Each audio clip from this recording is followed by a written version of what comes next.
कल जिस प्रकार से नंदी की सांडों की जो नसबंदी की जा रही थी और उसका आदेश मुझे देखने में आया, मैंने तुरंत उस पर कार्यवाही की और माननीय मुख्यमंत्री जी को अवगत कराया, माननीय पशुपालन मंत्री जी को अवगत कराया और आज वो आदेश निरस्त हुआ।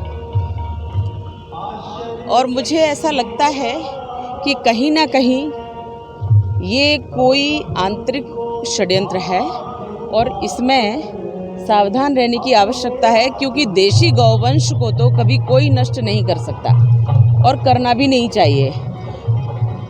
ऐसा कैसे हुआ ये जांच का विषय तो है। मैं इसमें माननीय मुख्यमंत्री जी से जांच करने के लिए आग्रह करूंगी कि जांच करवाइए और ऐसा कब से, क्यों और किस लिए हो रहा है।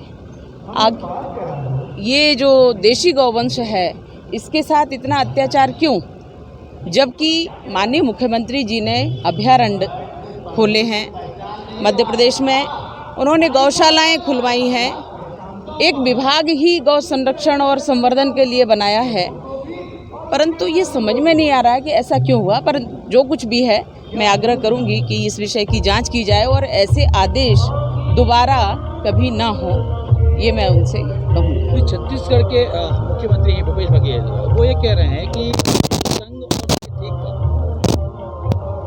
ये नक्सलवाद को बढ़ावा देने के लिए इनके प्रयत्न रहते हैं। एक मुख्यमंत्री होकर नक्सलवाद पर किस प्रकार से विजय पाई जाए या नक्सलवाद को खत्म किया जाए, ये ना कह करके उनको बढ़ावा दिया जा रहा है। और बढ़ावा ये कह करके दिया जा रहा है कि जो देशभक्त हैं, जो देश के लिए काम करते हैं, देश की संस्कृति के लिए काम करते हैं, आज अगर भारत में हिंदू कहीं किसी प्रकार से सुरक्षित है तो वो आरएसएस के कारण है। अगर संस्कृति जीवित है तो आरएसएस के कारण है। अगर कहीं विश्व बंधुत्व जीवित है तो आरएसएस के कारण है। अगर कहीं देश सुरक्षित है तो आरएसएस के कारण है। और अगर कहीं किसी प्रकार से उपद्रवों से शांति स्थापित जब होती है तो आरएसएस से है।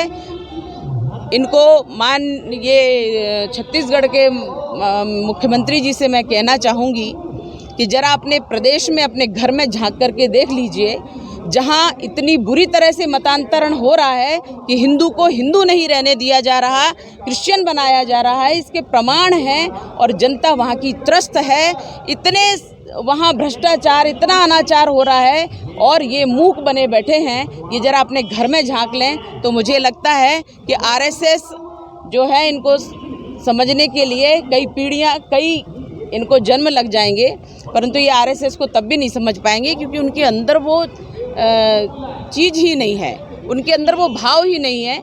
जब देखो तब किसी ना किसी पे, अगर कांग्रेस वही है, ये वही कांग्रेस है कि जब किसी आतंकवादी को कोई मारता है तो ये कांग्रेसी उनके यहाँ धन देने चले जाते हैं, संवेदना प्रकट करने चले जाते हैं। और जो आक्रमण हुआ था बाटला हाउस में, जो हुआ था, उनकी अध्यक्ष सोनिया गांधी जी उस समय रोई थी।